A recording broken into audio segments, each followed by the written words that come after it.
என்றால் ஆடு மேய்க்கும் வேலை. ஈசாய் அவருடைய தந்தை இவருக்கு கொடுத்திருக்க வேலையை பாருங்க, ஆடு மேய்க்கிற வேலை. ஒரு வித்தியாசமான குடும்பம். ஒரு நாள் தந்தை தாவீதுட்ட சொல்றாரு, தாவீது நீ இந்த உணவுகளை எடுத்துக்கிட்டு போ, எடுத்துட்டு போய் உன்னுடைய சகோதரர்கள் யுத்த களத்தில் இருக்கிறார்கள், அவர்களுக்கு கொடுத்து விட்டு அவர்களை நலம் விசாரித்து அவர்களிடமிருந்து ஒரு அடையாளம் கொண்டு வா என்று சொல்லுகிறார். நீ போய் இதை கொடுக்கணும், நலம் விசாரிக்கணும். கடைசி ஒண்ணு சொல்றார், நலம் விசாரித்து வா என்று சொல்லுகிறார். அப்படி தாவீது மேல ஒரு நம்பிக்கை இல்லாத ஒரு விஷயமாக இருக்கிறது. ஆனாலும் தாவீது உண்மை உள்ளவராக இருக்கிறார். அப்படி போகும் பொழுது, யுத்த களத்திற்கு போகும் பொழுது தனக்கு கொடுக்கப்பட்ட ஆடுகளை அப்படியே விட்டுவிட்டு போகவில்லை. என்ன செய்கிறார் தெரியுமா? 1 சாமுவேல் 17:20. தாவீது விடியற் காலையில் எழுந்து ஆடுகளை காவல் ஒருவனிடம் ஒப்படைத்துவிட்டு உணவு பொருட்களை எடுத்துக்கொண்டு ஈசாய் தமக்கு கட்டளையிட்டவாறு புறப்பட்டு சென்று பாசறையை அடைந்தார். அவர் செய்த காரியம் பாருங்க, விடியற் காலையிலேயே எழுந்தார். எழுந்து தனக்கு கொடுக்கப்பட்ட அந்த ஆடுகளை காவலாளியிடம் ஒப்படைக்கிறார். பார்த்துக்க, நான் போயிட்டு வர்றேன். அது ஒரு சிறிய வேலைதான். அது யாருக்கு அந்த அப்படிப்பட்ட வேலை கொடுப்பாங்க? படிப்பறிவு இல்லாதவர்களுக்கு, பள்ளிக்கூடம் போகாதவங்களுக்கு இப்படிப்பட்ட வேலை, ஆடுமை மாடுமை என்று சொல்லி கொடுப்பார்கள். அப்படிப்பட்ட ஒரு வேலை தான் தாவீதுக்கு கொடுக்கப்பட்டிருக்கிறது. அவன் வீட்டிலே அவன் மேல் நம்பிக்கை இல்லை, மதிப்பு இல்லை, அவனை யாரும் கண்டுகொள்ளவில்லை. ஆனாலும் அவன் தன்னுடைய வேலையிலே, அந்த கொடுக்கப்பட்ட அந்த சின்ன வேலையிலே உண்மையுள்ளவனாக இருக்கின்றார். விடிய காலையில் எழுந்து அந்த ஆடுகளை காவலாளி ஒப்படைத்து விட்டு இரண்டாவது அவர் யுத்த களத்திற்கு செல்லுகின்றார். ஆகவே உங்களுக்கும் எனக்கும் ஒரு சிறிய வேலை கொடுத்திருக்கலாம் கடவுள், அல்லது பெரிய பொறுப்பு கொடுத்திருக்கலாம். எதுவாக இருந்தாலும் நாம் அந்த வேலையிலே உண்மையுள்ளவனாக இருக்க வேண்டும். நிறைய பேர் சொல்லுவாங்க, எனக்கு அந்த வேலை கொடுத்திருந்தா நான் நல்லா செய்வேனே, அந்த பெரிய பொறுப்பு கொடுத்திருந்தா நல்லா செஞ்சிருப்பேனே, இந்த பொறுப்பு கொடுத்தா நல்லா செய்வேனே, எனக்கு கொடுத்திருக்க வேலை இந்த சின்ன வேலை, இதை யார் செய்வா என்று தட்டி கழிப்பார்கள். அப்படி இருக்கக்கூடாது. சிறிய வேலை செய்யும், சிறிய வேலையிலே நம்பிக்கையோடு உண்மையாக இருந்தோம் என்றால் நமக்கு பெரிய பொறுப்பு கொடுக்கப்படும். ஆக நாம் தாவீதை போல உண்மையுள்ளவர்களாக இருக்க வேண்டும். அப்படி உண்மையுள்ளவராக இருந்ததால் தான் ஆண்டவர் தாவீதை இஸ்ரேல் மக்களுக்கு அரசராக திருநிலைப்படுத்தினார். நம்முடைய ஒவ்வொரு செயலையும் ஆண்டவர் பார்க்கிறார். நாம் தனியாக இருக்கும்போது எப்படி நாம் இருக்கிறோம், மக்கள் முன்பாக இருக்கும்போது எப்படி நாம் நடந்து கொள்கிறோம் என்பதை எல்லாம் கடவுள் பார்க்கிறார். சீராக் 23:19, ஆண்டுடைய கண்கள் சூரியனை விட 10,000 மடங்கு பிரகாசமானவை என்று நாம் வாசிக்க கேட்கின்றோம். ஒரு சம்பவம், ஒரு வீட்டுல, அவங்க மாடி வீட்டுல ஒரு குடும்பத்தை கொண்டு வந்து வாடகைக்கு கொடுக்குறாங்க மாடி வீட்டை. அப்படி வாடகைக்கு விட்டு விட்டார்கள். அப்படி இருக்கும் பொழுது அந்த குடும்பம் வேறொரு குடும்பத்திற்கு எதிராக பில்லிசுனி வைப்பதற்கு மந்திரவாதியிடம் செல்லுகிறார்கள். மந்திரவாதிட்ட போய் சொல்லும் பொழுது அந்த மந்திரவாதி சொல்றாரு, உங்க வீட்டுல யாராவது குடியிருக்கிறாங்களா? வேற யாராவது? ஆமா. அவங்க கிறிஸ்தவங்களா? ஆமா. அப்ப அந்த குடும்பத்தை வீட்டை விட்டு வெளியே அனுப்புங்க. ஏன்னா நான் என்ன செஞ்சாலும், நான் என்ன மந்திரம் செஞ்சாலும் அது உங்களுக்கு அது பழிக்காது. ஏன்னா அந்த குடும்பம் இயேசுவை எப்பவும் அல்லேலூயா ஸ்தோத்திரம் சொல்லிக்கிட்டு இருப்பாங்க, துதிச்சுக்கிட்டு இருப்பாங்க, ஆராதிச்சுக்கிட்டு இருப்பாங்க. அதனால நான் என்ன செஞ்சாலும் உங்க அந்த அது பழிக்காது. அதனால அவங்க வீட்டை விட்டு வெளியேத்துங்க என்று சொன்னார்கள். அப்ப அந்த குடும்பம் வந்து அவர்களை வீட்டை விட்டு வெளியேற்றினார்கள். ஆக இப்படியாக கடவுளுக்கு உண்மை இல்லாமல் பிறருக்கு தீமை செய்ய வேண்டும், பிறருக்கு அநியாயம் செய்ய வேண்டும் என்று நாம் இருந்தோம் என்றால் ஆண்டுடைய ஆசீர்வாதத்தை நாம் பெற முடியாது. அந்த குடும்பம் இன்னும் தரித்திரமாக, எப்பொழுது அந்த குடும்பத்தை வீட்டு விட்டு வெளியேறினார்களோ, வேற குடும்பத்திற்கு எதிராக பில்லிசூனி வைத்தார்களோ, அந்த குடும்பம் இன்று மிகவும் சாபத்திற்கு உரிய குடும்பமாக வீட்டை இழந்து இப்பொழுது மிகவும் கஷ்டப்பட்டு கொண்டிருக்கிறார்கள். ஆக நமக்கு ஆண்டவர் வீடு கொடுத்திருக்கிறார், நல்ல வேலையை கொடுத்திருக்கிறார், குடும்பத்தை கொடுத்திருக்கிறார், ஆரோக்கியத்தை கொடுத்திருக்கிறார். அதற்கெல்லாம் நாம் உண்மையுள்ளவர்களாக இருக்க வேண்டும் கடவுளுக்கு. திருப்பாடல்கள் 31:23. ஆண்டவரின் அடியவர்களே அவரிடம் அன்பு கொள்ளுங்கள், ஆண்டவர் பற்றுறுதியுடையோரை பாதுகாக்கின்றார். வேற பைபிள் எழுதியிருக்குது, உண்மையுள்ளவர்களை ஆண்டவர் பாதுகாக்கிறார். ஆனால் இருமாப்புடன் இருப்போருக்கு அவர் முழுமையாய் பதிலடி கொடுக்கிறார். ஆக நாம் கடவுளுக்கு உண்மையா இருக்க வேண்டும், அப்போது நம்மை பாதுகாக்கிறார். ஒரு சமயம் ஒரு ராஜா தன்னுடைய மகனை கூட்டிக்கிட்டு காட்டுக்கு போறாரு. அப்ப காட்டுல அவர் சொல்றாரு, விட்டுட்டு, மகனே நீ காட்டுக்குள்ள நீ ராத்திரி பூரா நீ தனியா இருக்கணும். அப்படி தனியா இருக்கணும், அவளுக்கு உனக்கு தைரியம் இருக்குதா என்று நான் உன்னை சோதித்து பார்ப்பேன். அப்பொழுது நீ ஜெயித்து விட்டால் எனக்கு அப்புறம் நீதான் அரசர், ராஜா என்று சொல்லுகிறார். சரிங்கப்பா என்று சொல்லுகின்றான். நான் தைரியமா இருப்பேன், நான் பயப்பட மாட்டேன் என்று மகன் சொல்லுகின்றான். அப்ப அந்த அரசர் தன் மகனுடைய கண்களை ஒரு துணியால கட்டிவிட்டு, மகனே நீ தைரியமாயிரு, இங்க மிருகங்கள் எதுவும் உனக்கு சேதம் செய்யாது, பூச்சிகள் உன்னை எதுவும் தாக்காது, உனக்கு எந்த ஒரு தீங்கும் நேராது, தைரியமாயிரு, நான் காலையில வரும் வரை அப்படியே இரு என்று சொல்லிவிட்டு அவர் செல்லுகிறார், அந்த கண்களை கட்டிவிட்டு. அப்ப கண்களை கட்டிட்டு போகும் பொழுது அப்பா நடந்து போகிற சத்தம் கேக்குது. அப்புறம் ராத்திரி முழுவதும் அப்படியே இருக்கின்றார் அந்த மகன். ஆரம்பத்துல பயம் வந்துச்சு, ஆனாலும் அப்பா சொன்ன அந்த வார்த்தைகளை மனதில் வைத்துக் கொண்டு அந்த பயத்தை ஜெயித்தார். காலையில வந்துருச்சு, காலையில சூரியன் உதிக்க ஆரம்பித்ததை உணர்ந்தார். அப்பொழுது சென்ற அப்பா திரும்ப வருகின்ற அந்த சவுண்டு கேட்டுச்சு, அப்பா நடந்து வருகிற அந்த சவுண்டு கேட்டுச்சு. அந்த கண்களை திறந்து கட்டவிழ்த்து விட்டு பார்க்கின்றான். அந்த மகன் சுத்தி பார்க்கும் பொழுது நிறைய பாம்புகள் வெட்டப்பட்டு கிடக்கிறது, மிருகங்கள் வெட்டப்பட்டு கிடக்கிறது.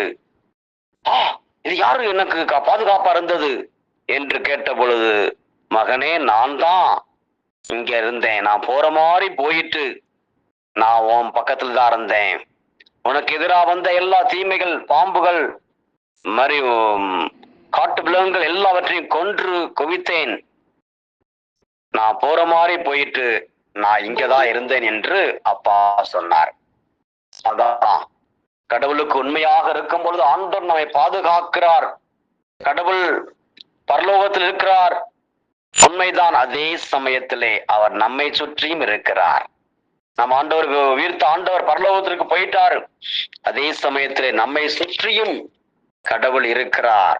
ஆனால் நாம் உண்மையா இருக்கணும், கடவுளுக்கு பிரியமா இருக்கணும், கடவுளுக்கு ஏற்ற வாழ்வு வாழ வேண்டும், பரிசுத்தத்திலே உண்மையாக இருக்க வேண்டும், அன்பிலே உண்மையாக இருக்க வேண்டும், வாழ்விலே உண்மையாக இருக்க வேண்டும், நம் பேச்சிலே உண்மையாக இருக்க வேண்டும், நம்முடைய பார்வையிலே உண்மையாக இருக்க வேண்டும், நம்முடைய ஒவ்வொரு காரியங்களும் உண்மையாக இருக்க வேண்டும். உண்மை உண்மை உண்மை அப்படி இருந்தோம் என்றால் கடவுள் நம்மை இன்னும் மென்மேலும் ஆசீர்வதிப்பார். நாம் தனியாக இருக்கும்போது உண்மை, மற்றவர்களோடு பேசிக் கொண்டிருக்கும் போது உண்மையாக இருக்கிறோமா? நம்முடைய எண்ணங்கள் உண்மையாக இருக்கிறதா? தீமையான எண்ணங்களை நாம் எண்ணங்களை கொண்டு வருகிறோமா? எப்படி நடக்கின்றோம், எப்படி வாழ்கின்றோம் என்பதை நாம் சிந்தித்து பார்க்க வேண்டும். ஆக லூக்கா நற்செய்தி 10:19 பாம்புகளையும் தேள்களையும் மிதிக்கவும் பகைவரின் வல்லமை அனைத்தையும் வெல்லவும் உங்களுக்கு அதிகாரம் கொடுத்திருக்கிறேன். ஆக நமக்கு அதிகாரத்தை கொடுத்திருக்கிறார். உண்மையோடு இருந்தோம் என்றால் அந்த அதிகாரம் நம்மிலே செயல்படும். மத்தேயு நற்செய்தி 28:20 நான் உங்களுக்கு கட்டளையிட்ட யாவையும் அவர்களும் கடைபிடிக்கும்படி கற்பியுங்கள், இதோ உலகம் முடியும் வரை எந்நாளும் நான் உங்களுடன் இருக்கிறேன் என்று கூறினார். ஆக உண்மை. நம்மிடம் ஒருவர் சொல்லுகிறார், யாராவது எனக்காக ஜெபம் பண்ணிக்கங்க என்று சொல்லுகிறார்கள் என்றால் நான் உண்மையோடு இருக்கிறோமா? சரி சார் ஜெபம் பண்றேன்னு சொல்லிட்டு அதுக்கப்புறம் மறந்து விடுகிறோமா? மக்கள் சொல்லுகிற ஒவ்வொரு ஜெப குறிப்புகளையும் எழுதி வைத்துக் கொண்டு அதற்காக நாம் உண்மையோடு ஜெபிக்கின்றோமா? ஜெபிக்கிற அளவுக்கு ஜெபிக்கிறோமா? அல்லது சும்மா சரி ஜெபிக்கிறேன் என்று சொல்லிவிட்டு விட்டு விடுகிறோமா? அதையும் பார்க்கிறார் ஆண்டவர். உண்மையுள்ளவர்களாக இருக்கிறோமா? ஆக எபிரேயர் 4:14 பார்க்கிறோம், வானங்களை கடந்து சென்ற இறைமகனாகிய இயேசுவை நாம் தனிப்பெரும் தலைமை குருவாக கொண்டுள்ளதால் நாம் அறிக்கையிடுவதை விடாது பற்றி கொள்வோமாக. ஆக இயேசு நமக்காக தலைமை குருவாக இருக்கிறார், நமக்காக பரிந்து பேசுகிறவராக இருக்கிறார், ஜெபிக்கிறவராக இருக்கிறார். அப்படிப்பட்ட மேலான கடவுள் நம்மை கைவிட மாட்டார். நமக்கு அவர் அரணும் கோட்டையுமாக இருப்பார். நமக்கு அரணும் கோட்டையுமாக ஆண்டவர் நமக்கு இருப்பார். ஆக நாம் பயப்பட தேவையில்லை. விவிலியத்திலே பார்க்கிறோம், ஒரு ஆண்டவர் இயேசு ஒரு ஓமையை சொல்லுகிறார். மத்தேயு நற்செய்தி 25:23 முதல் பார்க்கிறோம். அங்கு ஒரு ஓமையை சொல்லுகிறார். ஒரு எஜமானன் 3 வேலைக்காரர்களுக்கு அவர்கள் இருக்கிற டேலண்ட் பிரகாரம் அவர்களுக்கு பணத்தை கொடுத்து விட்டு செல்லுகிறார். நீங்க இதை வச்சு தொழில் பண்ணுங்க, இதை வச்சு நீங்க சம்பாதிங்க, அதிகப்படுத்துங்க என்று சொல்லிவிட்டு செல்லுகின்றார். திரும்பி வந்த உடனே அவர் கேட்கிறார், அக்கௌண்ட் கேட்கிறார், என்ன செஞ்சீங்க என்று கேட்கின்றார். மத்தேயு 25:23 முதல் அவருடைய தலைவரிடம், நன்று நம்பிக்கைக்குரிய நல்ல பணியாளரே, சிறிய பொறுப்புகளில் நம்பிக்கைக்குரியவராய் இருந்தேன், எனவே பெரிய பொறுப்புகளில் உம்மை அமர்த்துவேன், உம் தலைவனாக என் மகிழ்ச்சியில் நீரும் வந்து பங்கு கொள்ளும் என்றார். ஒரு தாளந்தை பெற்றுக்கொண்டவரும் அவரை அணுகி, ஐயா, நீர் கடின உள்ளத்தினர், நீர் விதைக்காத இடத்திலும் போய் அறுவடை செய்பவர், நீர் தூவாத இடத்திலும் பிரச்சனை சேகரிப்பவர் என்பதை அறிவேன். உமக்கு அஞ்சியதால் நான் போய் உம்முடைய தாளந்தை நிலத்தில் புதைத்து வைத்தேன், இதோ பாரும் உம்முடையது என்றார். அதற்கு அவருடைய தலைவர், சோம்பேறியே, பொல்லாத பணியாளனே, நான் விதைக்காத இடத்திலும் போய் அறுவடை செய்பவன், நான் தூவாத இடத்திலும் போய் சேகரிப்பவன் என்பது உனக்கு தெரிந்திருக்கிறது அல்லவா? அப்படியானால் என் பணத்தை நீ வட்டி கடையில் கொடுத்து வைத்திருக்க வேண்டும், நான் வரும்போது எனக்கு வரவேண்டிய வட்டியை திரும்பி பெற்றிருப்பேன் என்று கூறினார். ஆக பாருங்க, அந்த அவர் கொடுத்த பணத்தை நல்லபடியா பயன்படுத்தினவங்களுக்கு ஆசீர்வாதம், இன்னும் அதிகமாக அந்த எஜமான் ஆசீர்வாதத்தை கொடுத்தார். அதே போலதான் நாமும் நமக்கு கொடுக்கப்பட்ட நேரத்தை பயன்படுத்துவோம். நமக்கு கொடுக்கப்பட்ட வேலையை, ஊழியத்தை நாம் உண்மையுள்ளவர்களாக செய்வோம். அப்பொழுது ஆண்டவர் நமக்கு மென்மேல் உயர்வை கொடுப்பார்.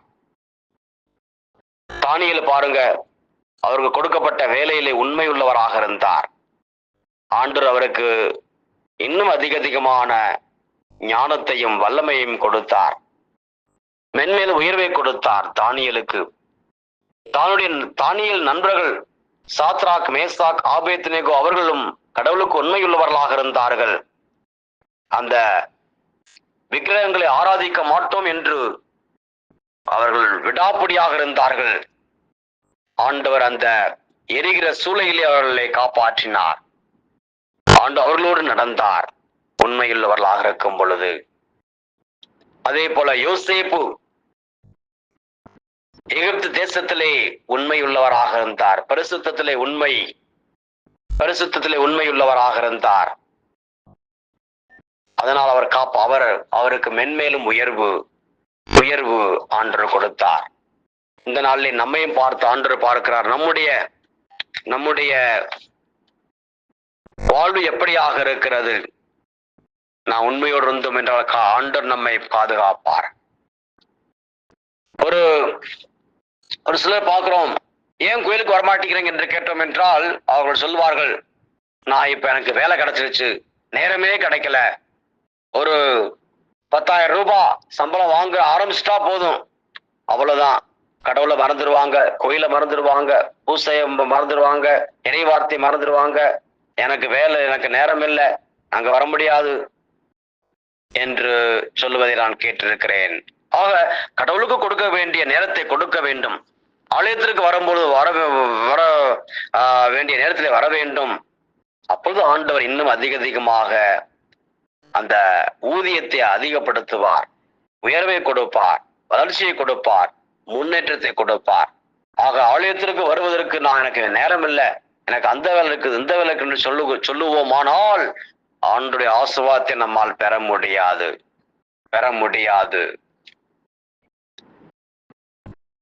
ஆக 1 தீமோத்தேயு 1:12, எனக்கு வலுவூட்டும் நம் ஆண்டவராகிய இயேசு கிறிஸ்துவுக்கு நான் நன்றி செலுத்துகின்றேன்.